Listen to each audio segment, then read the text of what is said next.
Physical video games. I like them. There's something so comforting about seeing endless colorful spines on my shelf, each filled to the brim with an absurd amount of content and stories to share. And Kawasaki jet ski.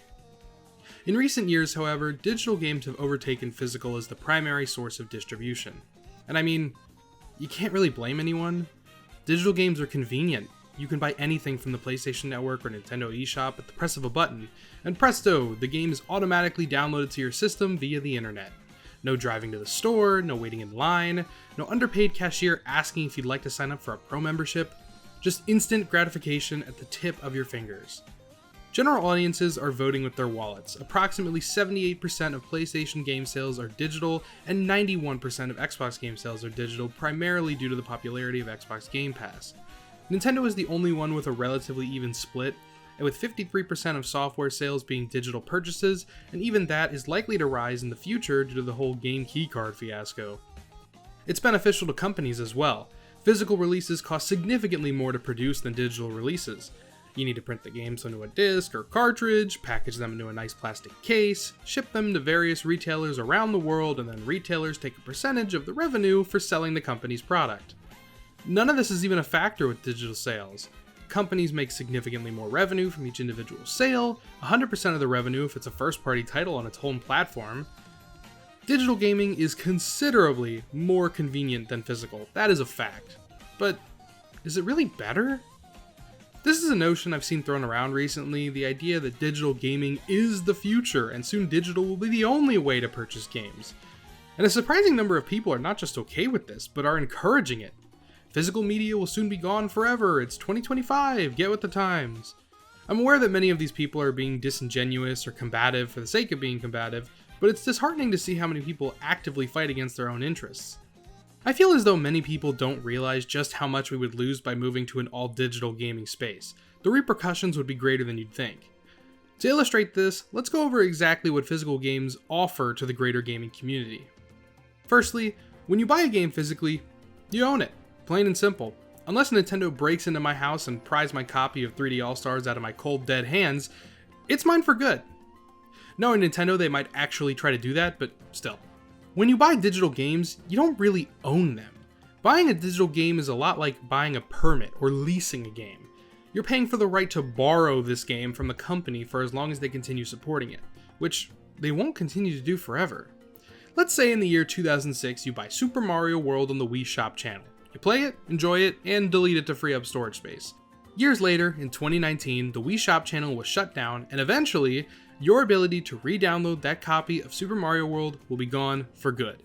If you want to play Super Mario World, you're going to have to buy it again on a newer platform. Right now, it's the Wii, Wii U, PS3, and Xbox 360 that this affects, but it'll eventually be the case for the PS4, Xbox One, and Nintendo Switch. These games that you bought, some at full price, will be gone forever if you choose to uninstall them or anything happens to your system. This isn't the case with physical games. The majority of games on these consoles have the entirety of the necessary data to play them on the disc or cartridge.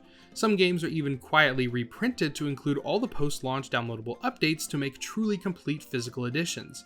Personally, in 20 years, I can still see myself wanting to revisit this era of gaming. And I'll be able to do so regardless of whether the digital network shut down or not, because I own a physical copy.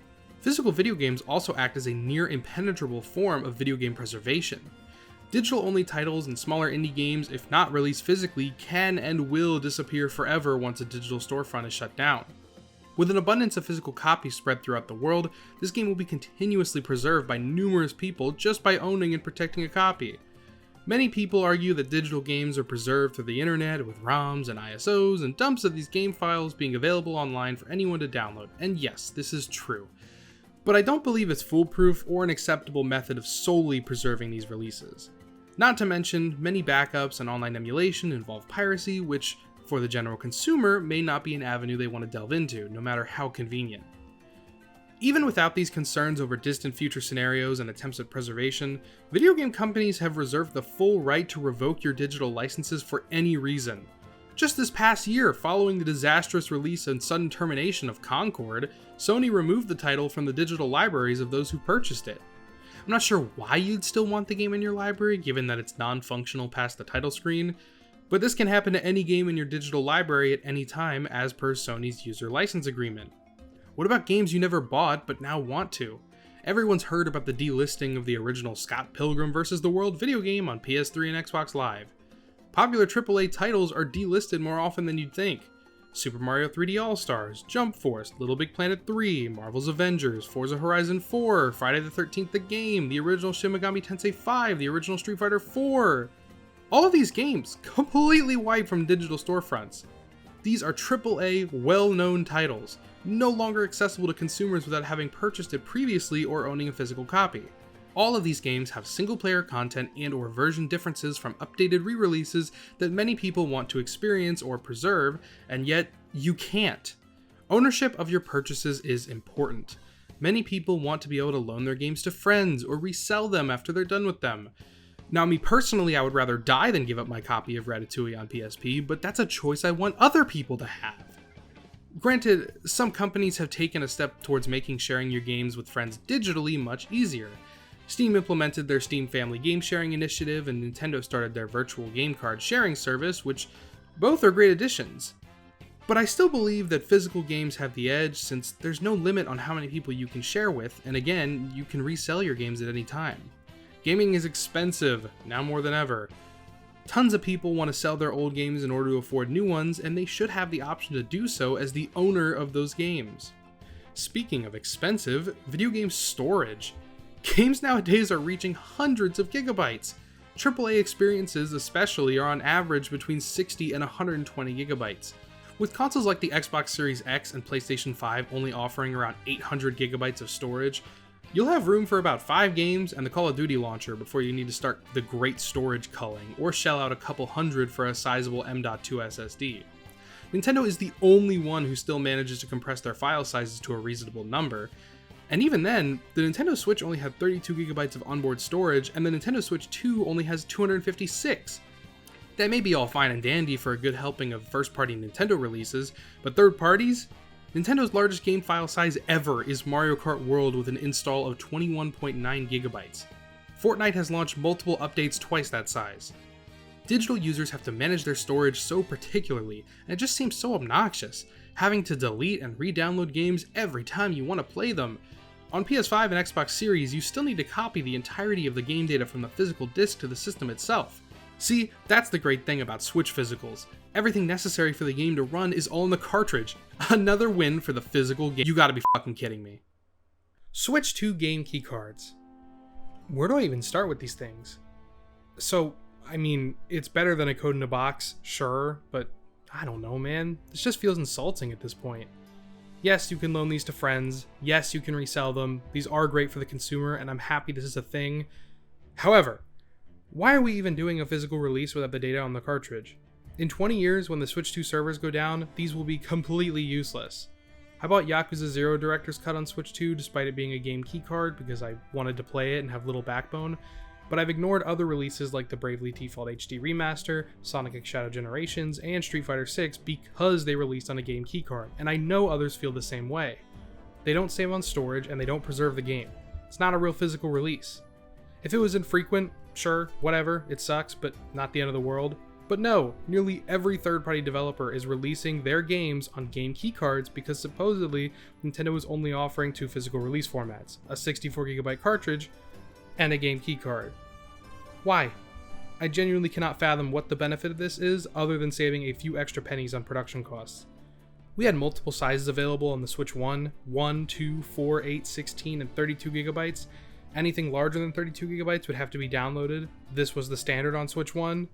Now, with fewer options, third-party developers are forced to choose between incurring extra production costs for a 64GB cartridge or opting for the game keycard route, which is a fraction of the cost. Supposedly, third-party developers are thanking Nintendo for the game keycards, as I guess it allows them to have store shelf presence for a minimal cost. But if that's what you wanted, you could have just released a code in the box for even less. Maybe they see it as meeting physical consumers halfway? I don't know. Nintendo knows their audience, they're not dumb. They're aware that a large portion of their audience enjoys physical media. That's why they are still releasing their games on 64GB cartridges for their physical releases. CD Projekt Red also released Cyberpunk 2077 on a full physical cartridge, and it's currently the best performing third-party Switch 2 game. Hell, I bought it and I don't even really like this game. Also, for the love of God, can we change these keycard box arts to something more minimal? I don't need a giant white rectangle reminder that I'm getting ripped off. Something more subtle like this would suffice just fine. I think Nintendo and third-party developers are shooting themselves in the foot with this. I don't like it, and I hope that in the future they offer more card storage options to incentivize more true physical releases. Nintendo isn't the only one shooting themselves in the foot, however. Sony and Microsoft sure as hell want an all-digital future, and they're making it especially obvious. Digital-only consoles. After the PSP Go failed miserably back in 2009, I was hoping this idea wouldn't resurface, and yet, here we are. Sony has released the PS5 Digital Edition for $100 less than the standard model with a disc drive, and a PS5 Pro with a disc drive accessory for an extra $80. You know, for the pros. Microsoft went a step in a different direction, and rather than offering the same console without a disc drive, they offered the same console without a disc drive and weaker performance. But it is significantly cheaper than the standard model. And of course, Xbox Game Pass, Microsoft's final thread. For $15 a month, you get hundreds of games to download and play at your leisure, with first-party Xbox games releasing day one on the service. It really is a great deal. Sony has their offering as well, PS Plus Extra and Premium, and those are good as well, but don't offer as many day one or lucrative titles in my opinion. Both are a push to get consumers used to using digital games as their main method of play, and honestly, I can't blame them. You get so much value out of these services that it's difficult to argue against them.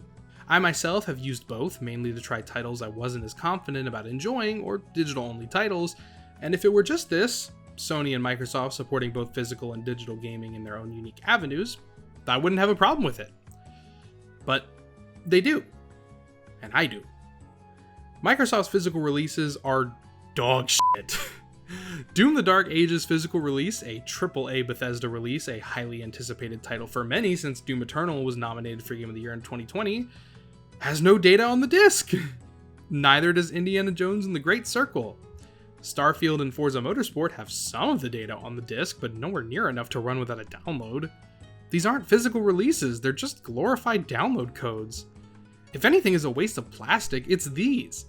Microsoft then takes it a step further and decides that The Outer Worlds 2, Gears of War Reloaded, and Ninja Gaiden 4 just won't have physical releases on Xbox, but will on PlayStation? Just a minor addendum here, Microsoft recently announced that both Ninja Gaiden 4 and Outer Wilds 2 will receive physical prints on Xbox. It's unknown whether or not all the necessary data will be on the disc itself, but it's at least a step in the right direction. Keep bullying corporations. More options for the consumer is always a good thing. Speaking of options, or lack thereof, collector's editions with a digital download code. I understand that Sony has to account for 2 SKUs of PlayStations, and releasing a collector's edition with a physical copy would alienate digital users from purchasing said collector's edition. So just release 2 damn SKUs. One with a physical copy and one with a digital copy. You're already releasing them in limited quantities anyway, so it's not like this is difficult to maintain. This one in particular really baffles me because I don't think it's unfair to assume that most people who care about getting all these physical trinkets and merchandise with their game would want a physical copy of the fucking game. It's especially odd when the collector's edition comes with an empty steelbook, so I can pretend like I own a physical copy of this game, just like Sony and Microsoft pretend to give a shit about their customers. The only way I'd consider buying one of these digital collector's editions is one that's heavily discounted. I'm pretty fond of buying games at a cheaper price than they retail for. It would be a shame if that stopped happening. Video games and video game discounts are entirely priced according to development and competition. Development time, production cost, marketing, scale, budget, these are all aspects that decide whether a game is $40, $60, or $70. Competition is what drives those prices down. Think of it this way. A game developer releases their game at multiple physical storefronts, say Best Buy and GameStop. They both have the game priced at full price, but Best Buy has a bit too many unsold copies, so they mark the price of the game down by $20 to incentivize customers to spend on a product they wouldn't have initially. GameStop follows market trends and drops their copies down by $30 to undercut Best Buy and pull over some of their customers. Competition is what drives pricing. This is true for different games as well. Companies don't price their games at $100 because their competition would undercut them by default. Now let's imagine a world without physical retailers to sell physical copies. A AAA title releases for $70 exclusive to its home platform. The game has no competition at other storefronts as it's exclusive to one platform and is only available on said platform's sole digital shop. What incentivizes Sony, Microsoft, or Nintendo to put that game on sale? That game isn't being sold anywhere else. Consumers have exactly one option: full price or nothing. Obviously, this is a little hyperbolic. Games would likely go on sale as long as they're competing with other titles, but the point still stands. Competition is healthy for the industry and drives companies to be friendlier towards consumers. It's the same reason why, despite my not really caring for Microsoft or their push for subscription services, I don't want them to pull a Sega and go third party. While Nintendo is very clearly the market leader at the moment, PlayStation and Microsoft fill many niches that Nintendo is unable to fulfill. Third-party games often look and perform best on those platforms, and cinematic narrative-driven adventures are best on these platforms. If Xbox goes under, Sony has no real competition for their niche, just as Nintendo does now.